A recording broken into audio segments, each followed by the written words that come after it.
Tubuhmu terpecah menyelamatkanku dari semua kutuk dosaku.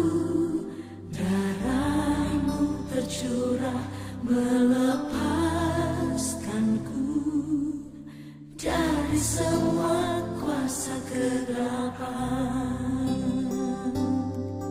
Tubuhmu terpecah menyelamatkanku dari semua kutuk dosaku. Darahmu tercurah melepaskanku dari semua kuasa kegelapan. Ku terima kasih-Mu dan kuasa-Mu dalam persekutuan dengan tubuh-Mu.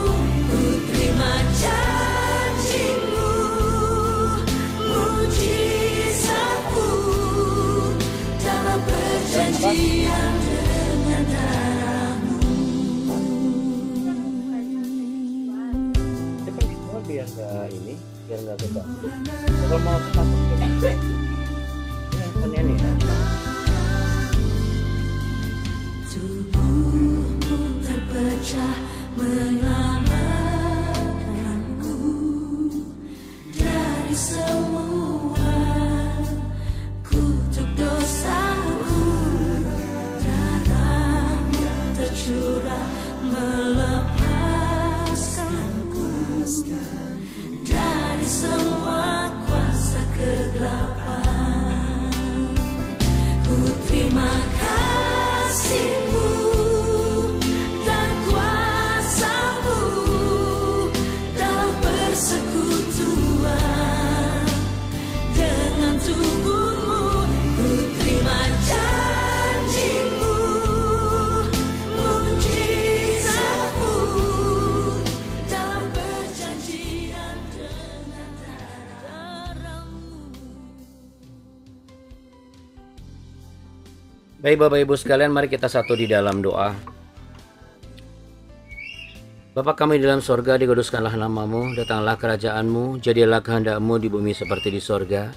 Berikanlah kami pada hari ini makanan kami secukupnya, dan ampunilah kami akan kesalahan kami, seperti kami juga mengampuni orang yang bersalah kepada kami. Janganlah membawa kami ke dalam pencobaan, tetapi lepaskanlah kami daripada yang jahat.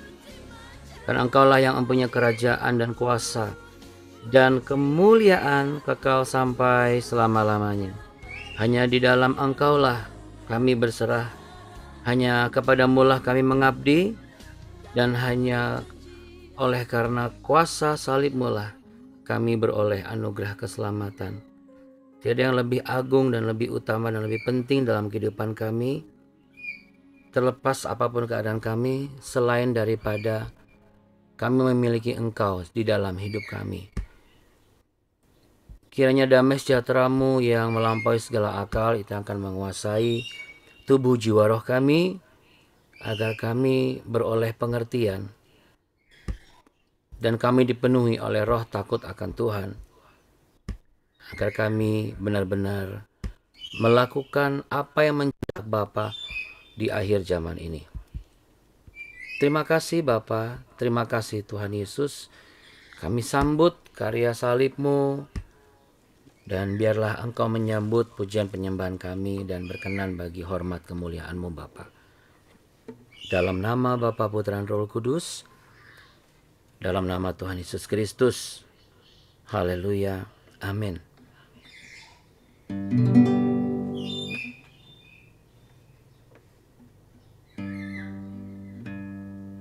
Ya, shalom Bapak Ibu yang terkasih. Sebentar ini saya ada kirim lirik lagu pujian ya.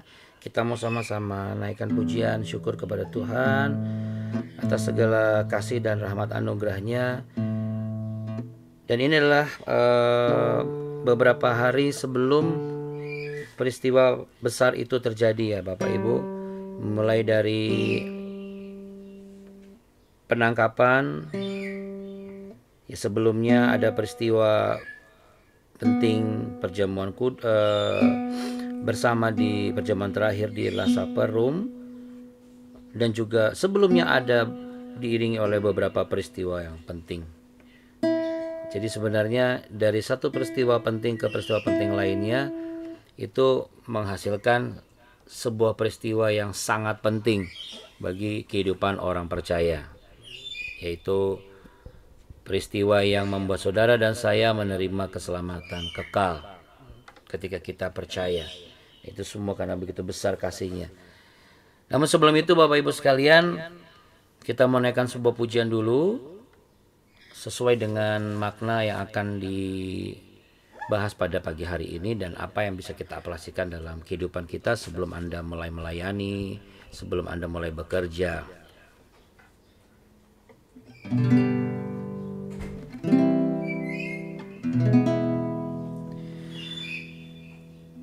Sambutlah Yesus, tinggikan Yesus, beri Dia hormat, pujian dan kuasa. Yesus Raja, bagi yang mulia ku angkat tanganku, Kau ku puja, ku cinta, ku sembah. Haleluya,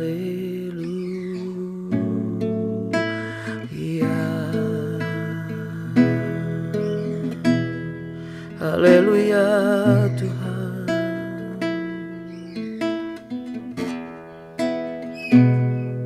Makasih Tuhan Yesus. Dia sungguh indah, Dia Yesus,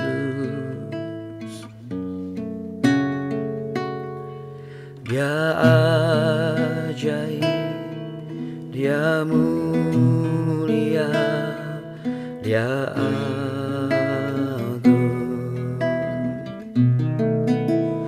Dia cintaku,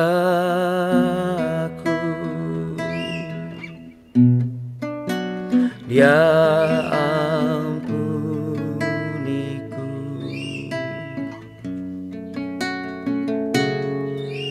bahkan rela berikan nyawanya untuk selamatkanku. Sambutlah Yesus, tinggikan Yesus, beri Dia hormat, pujian dan kuasa. Yesus Raja, bagi yang mulia ku angkat tanganku, Kau ku puja, ku cinta, ku sembah. Haleluya.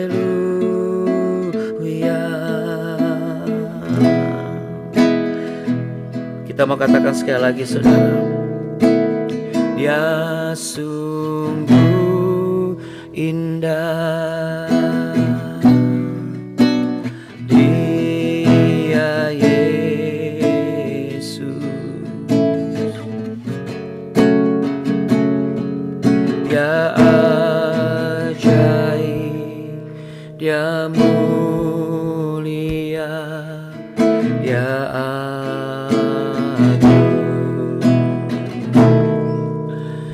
Dia cinta daku,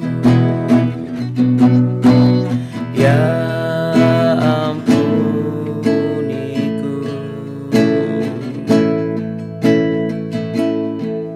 bahkan rela berikan nyawanya untuk selamatkanku.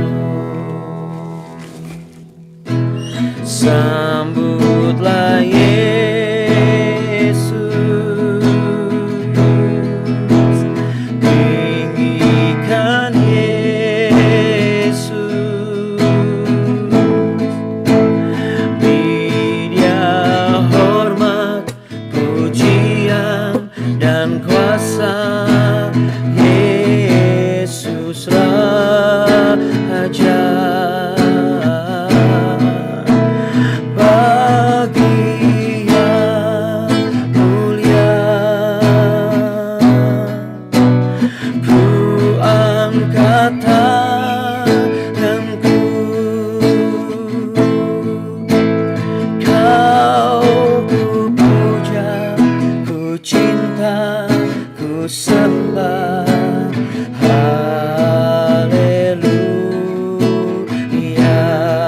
sambutlah Yesus, sambutlah Yesus,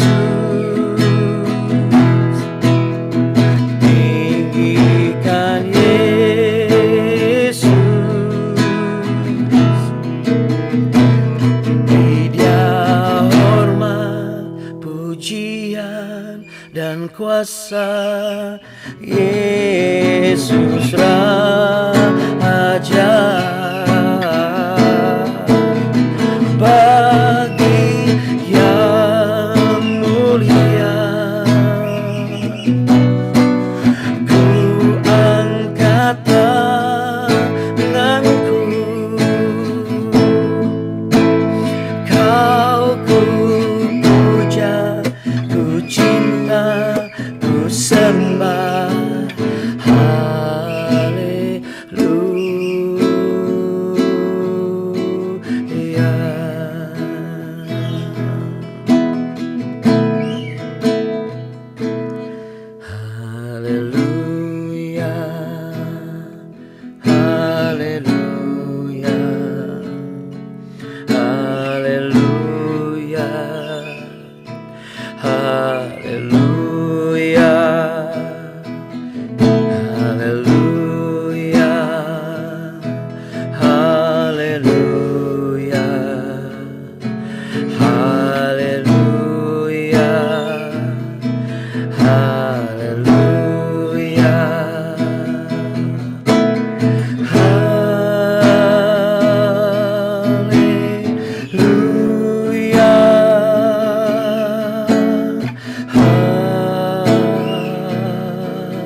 dalam-Mu Tuhan.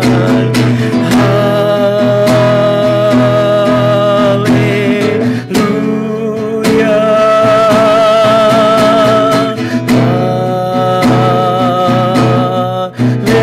Haleluya. Oh, haleluya.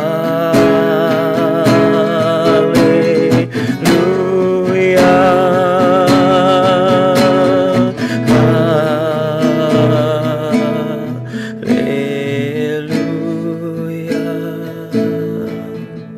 Mungkin kami tidak memiliki daun palem saat ini ya Tuhan. Mungkin kami tidak memiliki apapun yang bisa kami raih untuk kami kibarkan menyambut Engkau hadir dalam pertemuan ini. Engkau yang memasuki gerbang hati kami Tuhan. Kami sambut Tuhan dengan air mata kami, dengan suara kami, dengan hati kami menyambut kehadiran-Mu Tuhan.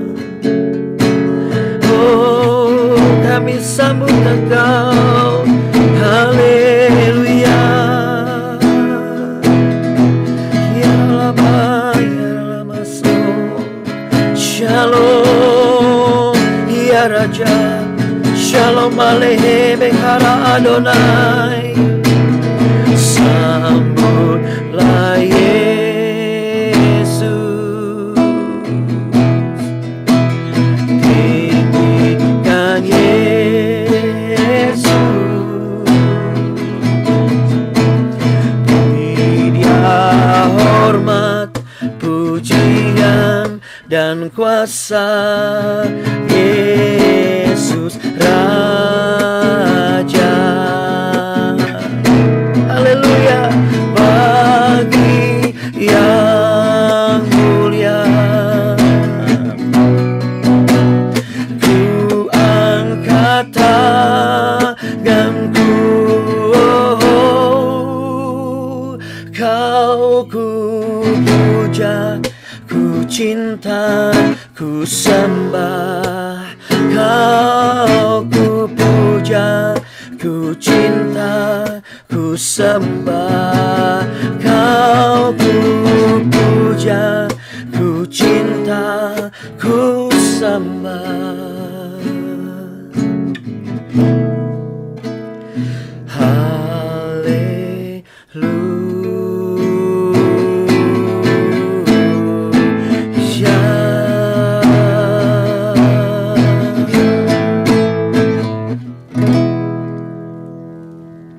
Haleluya, terima kasih Tuhan Yesus yang baik.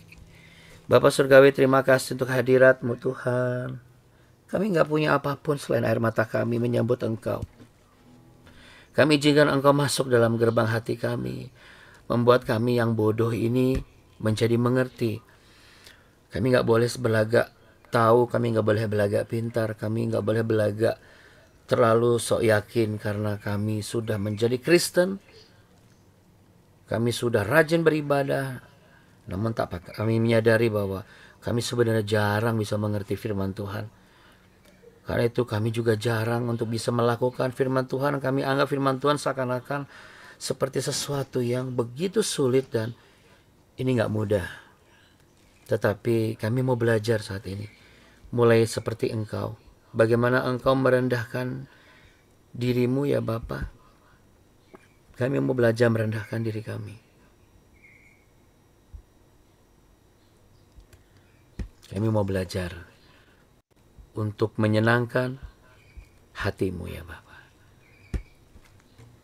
Dalam nama Bapa, Putra, dan Roh Kudus, dalam nama Tuhan Yesus Kristus. Mari sama-sama katakan amin Bapak Ibu. Puji Tuhan. Baik Bapak Ibu sekalian, saya mohon izin sebelumnya kalau saya harus mute Bapak Ibu semua agar tidak menjadi crashing soundnya ya Bapak Ibu ya. Oke, kita sama harus katakan sama-sama sepakat yuk Bapak Ibu. Kasih jempolnya di depan kamera. Kalau misalnya pas nggak bisa buka kamera karena sinyal bisa lemah nggak apa-apa. Tapi kasih jempol buat teman sebelah atau pasangan hidup saudara atau diri saudara sendiri. Katakan sama-sama dengan saya. Aku punya Tuhan yang baik. Tuhan yang sangat baik. Teramat baik. Selalu baik. Yesus Kristus namanya. Betul. Taruh tangan di dada, katakan, saya tidak boleh lupa. Ya, Bapak Ibu sekalian, kita beri tepuk tangan untuk Allah kita yang layak disembah dan ditinggikan ya. Kita nggak punya daun palem nih Bapak Ibu. Tapi kalau di beberapa hari yang lalu ya, sejak seminggu yang lalu bahkan kalau tidak salah, itu di Yerusalem ya Bapak Ibu, itu sudah ramai sekali. Jadi saya mendapat kiriman video dari salah satu rekan saya yang ada di Yerusalem ya. Beliau orang lokal di sana dan beliau sampaikan sesuatu, beliau selalu berbagi kepada saya ya, Abuna, ini yang terjadi nih Abuna gitu. Dan saya yakin mungkin Bapak Ibu juga sudah mulai dapat video itu, karena memang videonya dia itu sudah lumayan banyak di beberapa grup-grup hamba Tuhan dan juga grup-grup komunitas Kristiani ya Bapak Ibu ya. Nah, yang menarik adalah kita mau menghayati peristiwa tersebut yang dikenal sebagai Minggu Palem ya. Untuk beberapa orang mengatakan, oh Minggu Palem ini punya orang Katolik, ini punya orang ini, punya golongan itu. Bapak Ibu, kalau Anda datang pada saat Minggu Palem, itu di sana mereka semua itu tidak memandang Katolik kah, Fransiskan kah, Anglikan kah, atau karismatik kah, atau Protestan kah, atau Mesianik kah. Nggak memandang itu Bapak Ibu. Karena apa? Karena di sana bagi mereka adalah mereka mengingat kembali peristiwa bagaimana Yesus Kristus ditinggikan dan dimuliakan. Ketika apa saudara? Ketika ia memasuki gerbang Yerusalem. Tadi saya katakan kan, gerbang Yerusalem kita ada nggak di dalam diri kita? Ada saudara. Di mana? Coba taruh tangan di dada. Ini gerbang Yerusalemku. Iya. Karena kalau kita tidak mengizinkan Tuhan Yesus itu hadir dalam hati kita, kita mau sekolah teologi sampai tingkat tinggi pun gak akan pernah bisa ketemu yang namanya hatinya Tuhan. Benar. Karena orang yang ketemu sama hatinya Tuhan itu adalah orang yang mau seperti melangkah bersama dengan Tuhan. Kita buka di Yohanes pasal yang ke-12 ayat yang ke-12 sampai ayat yang ke-19. Yohanes pasal yang ke-12 ayat yang ke-12 sampai ayat yang ke-19. Di mana ini diawali dengan beberapa peristiwa Bapak Ibu. Yaitu peristiwa di mana di Betania, tepat seminggu sebelum Paskah yang biasa dilakukan oleh bangsa Israel, mengingat bagaimana mereka keluar dari Mesir pada waktu itu, versi Paskah mereka ya, tetap sama berkumpul ya dalam satu ruangan, lalu kemudian mereka menyanyikan lagu-lagu, lalu kemudian mereka berbagi roti yang tidak beragi itu ya Bapak Ibu. Kenapa roti tidak beragi? Ya nanti Bapak Ibu akan mendapatkan satu penjelasan yang konkret ya dari local guide. Saya tidak akan mengambil porsi dia, tapi dari situ nanti Bapak Ibu akan mengerti ya kenapa. Ya bukannya saya nggak mau kasih tahu Bapak Ibu, karena kalau saya kasih tahu nanti bagi Anda yang April nanti akan berangkat bersama dengan saya, jadi tidak ada sesuatu yang baru gitu ya. Atau mungkin Bapak Ibu sudah pernah browsing atau apa, tapi sih saran saya adalah izinkan perjalanan ziarah Bapak Ibu adalah perjalanan ziarah yang murni. Ya, semurni bagaimana kita menerima salib Kristus dan semurni bagaimana kita menjalani kehidupan ini ya. Kita kan nggak bisa nge-browsing di Google bagaimana hidup saya, karena yang di Google itu kan hidup orang gitu. Itu data-data orang yang jelas beda dengan kita. Data-data kita adalah kita yang buat. Semuanya di kitab kehidupan. Kecuali kalau Anda punya akses ke kitab kehidupan Anda, baru itu bisa dijadikan sebagai satu alasan utama, alasan yang konkret dan yang kuat untuk bisa menyatakan kenapa saya begini, kenapa saya begitu. Tapi kalau misalnya kita hanya berdasarkan kata si A, kata bijak si B, lalu pengajaran dari aliran A, pengajaran aliran B, sekalipun itu baik menurut kita, tapi kebenarannya ya hanya dari Alkitab, dari kitab suci, dan orang yang menjalani itu bersama dengan sang kebenaran sejati yang memerdekakan itu. Siapa namanya? Yesus Kristus. Itu yang paling benar. Jadi kalau dia belum buka kitab kehidupan dia sendiri, menurut saya jangan pernah menganggap diri dia jauh lebih tahu dan lebih bijak dan lebih mengerti dibandingkan yang lain. Ya, kenapa? Karena tidak ada seorang pun yang bisa, saya katakan, yang bisa mengetahui kecuali Allah sendiri. Itu sebabnya beberapa peristiwa juga sudah mengiringi sebelum Yesus dielulukan di Yerusalem. Yaitu apa? Lazarus dibangkitkan, betul nggak? Ya kan, Lazarus kan mati tuh udah 4 hari ya toh.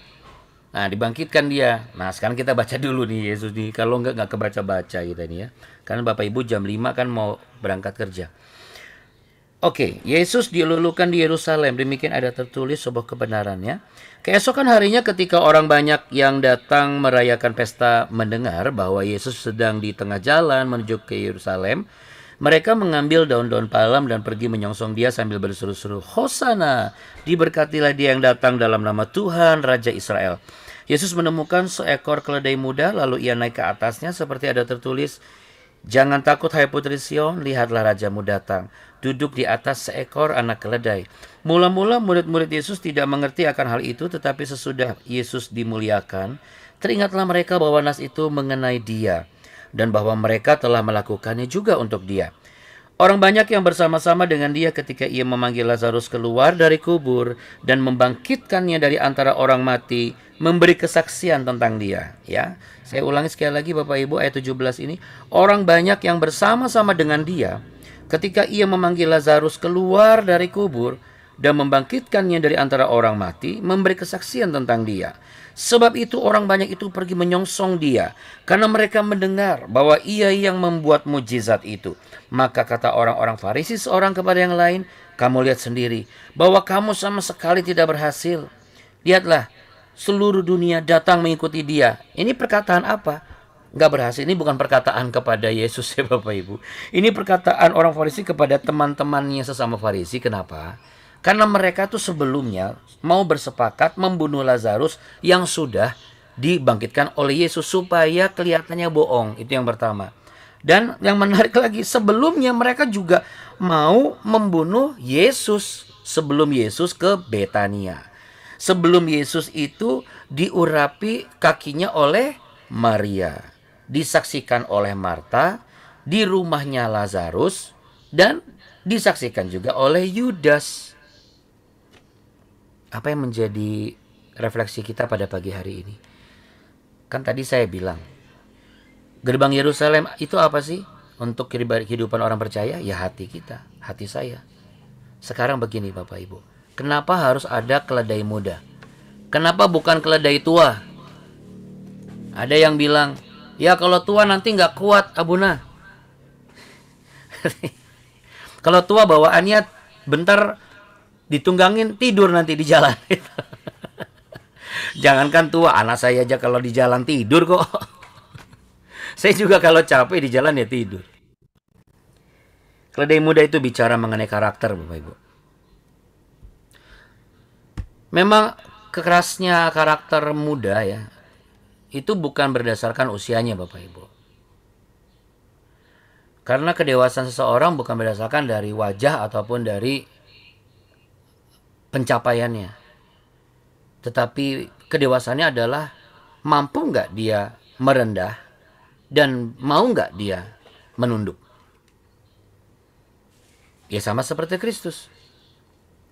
Jadi simbol kenapa Yesus menaiki keledai muda, karena manusia itu seperti kuda jantan muda gitu loh, seperti keledai muda. Ya seperti kuda muda, gimana sih kuda liar muda? Anda pernah naik kuda liar yang masih muda? susah dinaikin, jujur Bapak Ibu. Bawaannya tuh berontak terus gitu. Ya kita ini kan seperti itu ya Bapak Ibu. Walaupun sudah tua berontak aja terus. Berontaknya apa? Ya ketika kita apa yang kita rasa nggak enak itu kita berontak gitu kan. Ya sama. Berapa banyak dari kita juga sering berontak kan.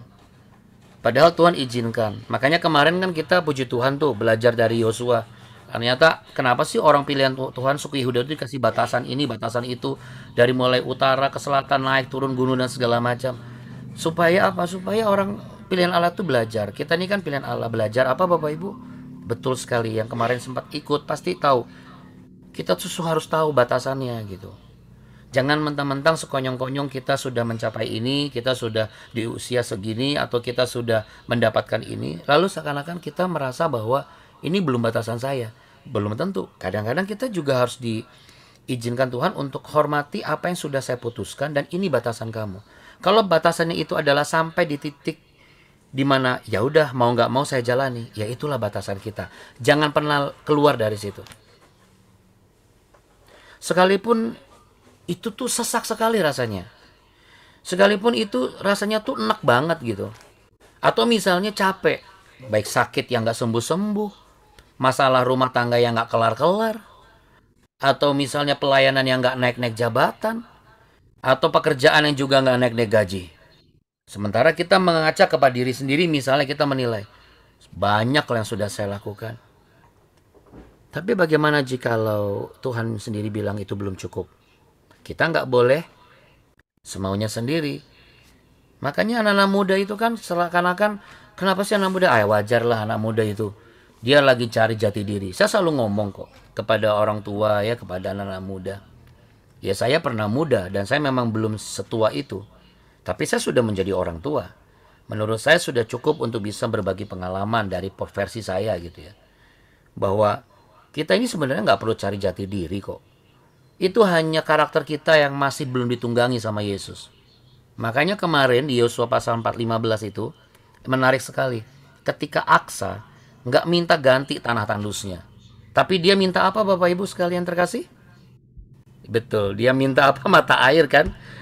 Mungkin secara sekilas gini, ini anak gak tahu diri. Sudah dikasih tanah tandus, bukannya bersyukur malah minta mata air. Bukan, menurut saya anak ini jujur, cerdas, dan apa adanya. Kenapa? Dia menyadari dia akan jadi istrinya Otniel pada waktu itu. Tentu dia menyadari juga bahwa kamu jadi istrinya Otniel dikasih oleh Kaleb yang mengabdi kepada Musa dan juga Yosua, yang dalam tanda kutip katanya Allah Israel adalah Allah yang menyeberangkan di Laut Teberau, menyebak sungai Jordan, meruntuhkan Yeriko. Dia dapatnya tanah tandus.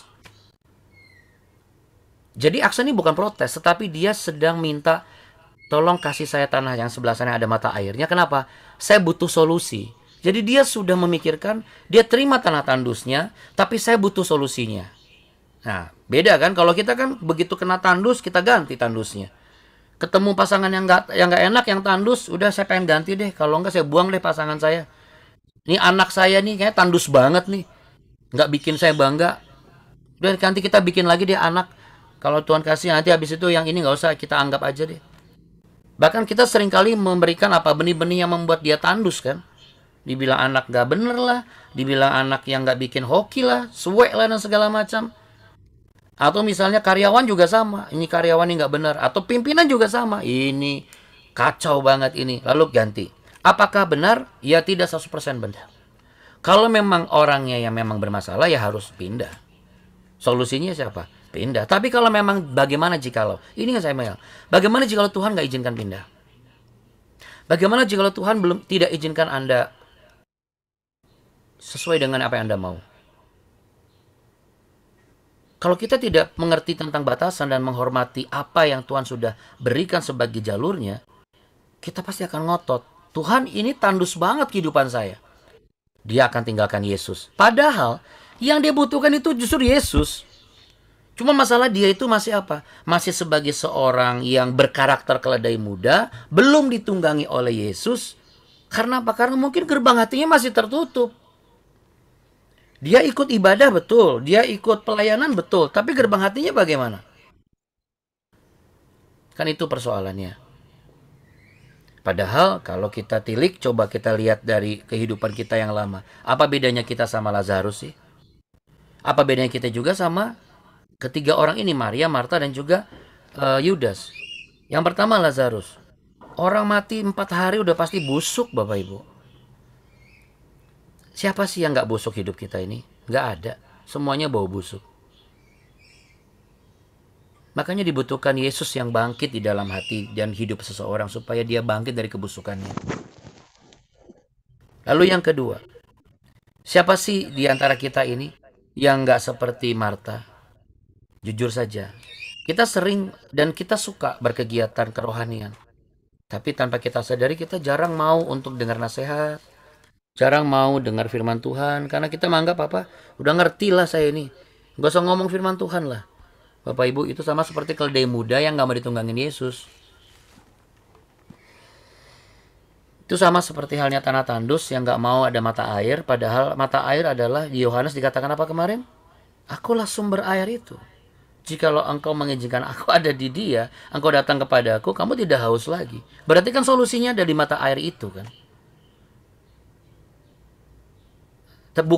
Solusinya bukan nyari hal-hal lain gitu. Sibuk seperti Marta. Atau seperti Yudas, berorganisasi, berbakti sosial, bangun tempat ibadah, biayain hidup hamba Tuhan misalnya, atau misalnya apa. Makanya banyak hamba Tuhan yang kelewatan batas ya karena itu. Ya saya percaya hamba Tuhan yang ikut bersama dengan saya, sepakat dengan saya ya, tidak seperti itu.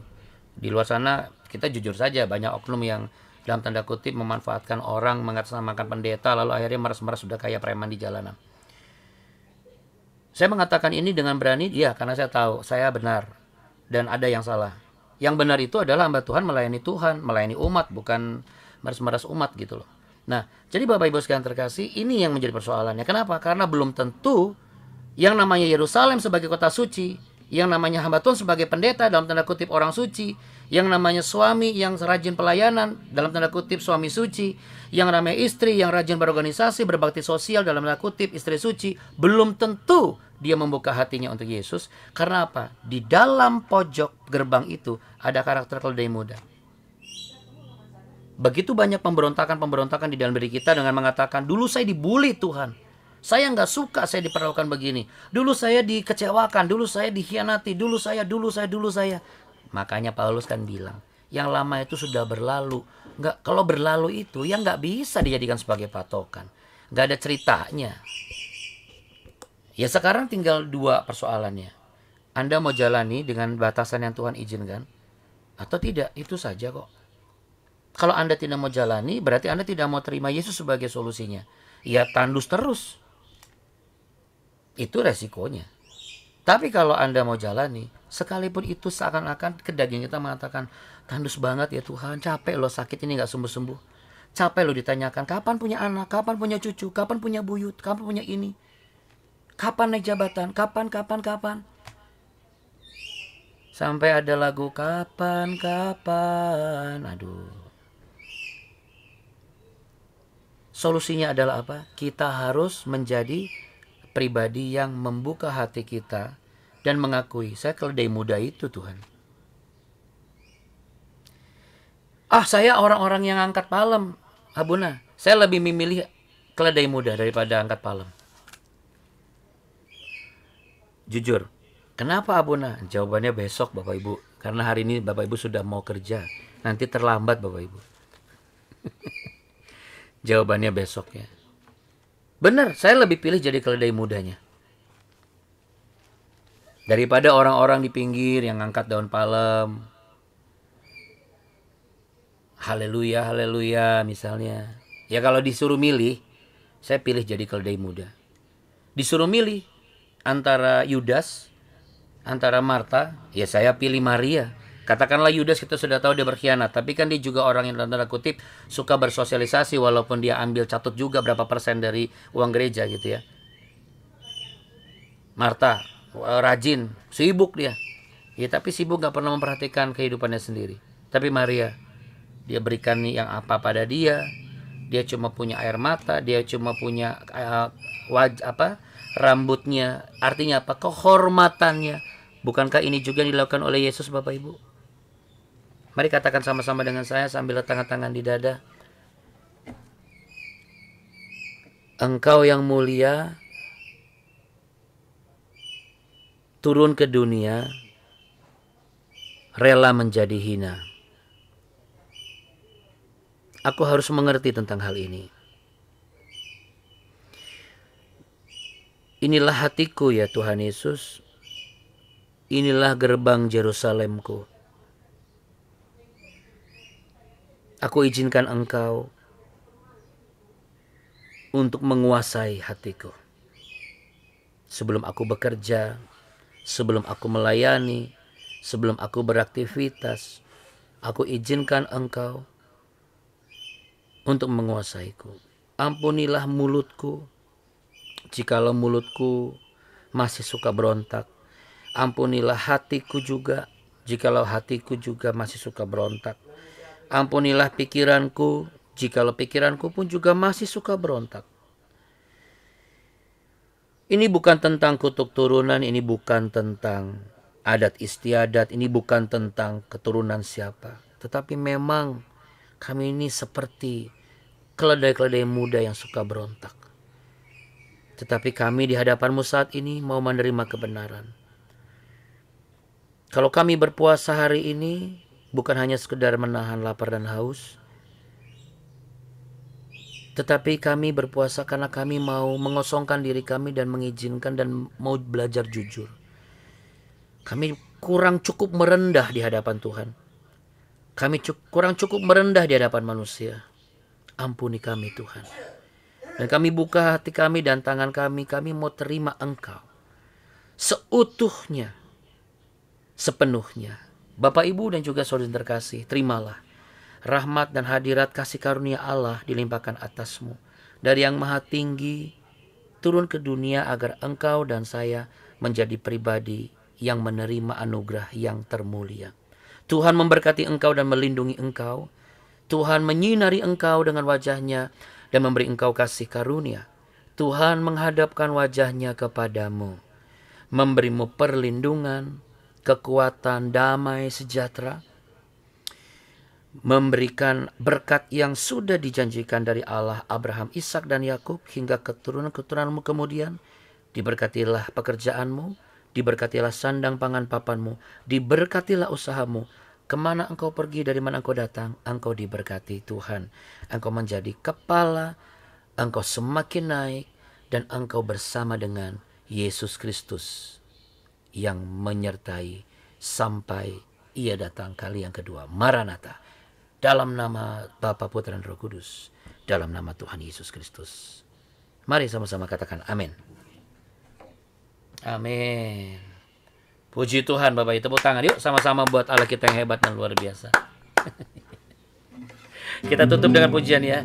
Allahku luar biasa, Allahku luar biasa, Allahku luar biasa, Allahku luar biasa, Yesusku luar biasa, Yesusku luar biasa, Yesusku luar biasa.